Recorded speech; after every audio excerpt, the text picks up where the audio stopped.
So today we're going over one of my top tips that will allow any player to absolutely rip their forehand. If you watch this whole video, then you will be able to hit a way bigger forehand with just doing one tip. And that tip is what? That tip's what? What am I doing? I'm pretending that the tip of my racket is weighted. Once again, my tip for all of you is to pretend that the tip of your racket is weighted. This tip of this racket weighs 15,000 gajillion pounds. Now, what do I mean by having this tip of the racket weighted? Why do I keep on doing that? Think, if I keep on weighting the racket, if the racket is weighted up here, if I release and let go, what's going to happen?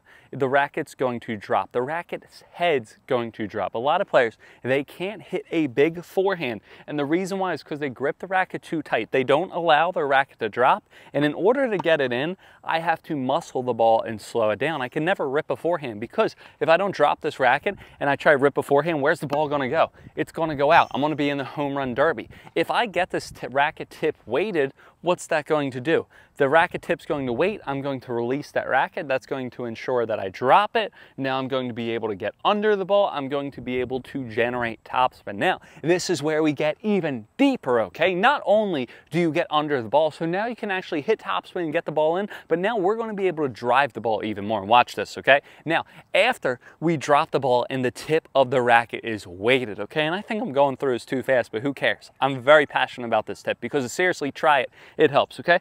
After the racket tip is weighted, I'm proceeding throughout my shot. I'm still thinking, again, the tip of the racket's weighted.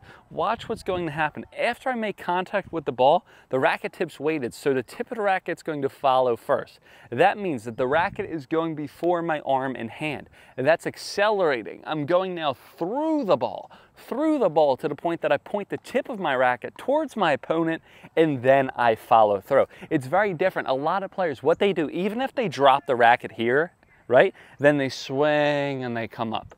They swing and they just try to get the ball in. No, you want to take the racket back. You want to drop that racket. You want to throw that racket out. Keep on going. Let that racket fall all the way and forward. This is going to help you drive and hit through the ball. You have to think with your forehand that you are swinging out and up. You're not just swinging up, or you're not just swinging out, right? You need to swing out forward, and then you need to swing up. A great visual that I used to learn or use is that you have 1, 2, 3 balls. You're not just hitting through one ball. You're hitting through 1, 2, 3 balls. Keep on going forward and then up. That's how you hit a big forehand. That's going to help you by thinking the racket's weighted for your forehand or even your backhand. You're going to drop the racket and then you're going to throw that racket out. This is going to save you arm, shoulder, elbow pain. It's going to be able to hit you through way more balls, and you'll be able to get under the ball and hit topspin and get the ball in court. Now, if you want more instant forehand tips, click the link in my description for Instantly Improve My Forehand ebook. Make sure to subscribe to me on YouTube. We just hit 20,000, and I'll see you guys next time on court.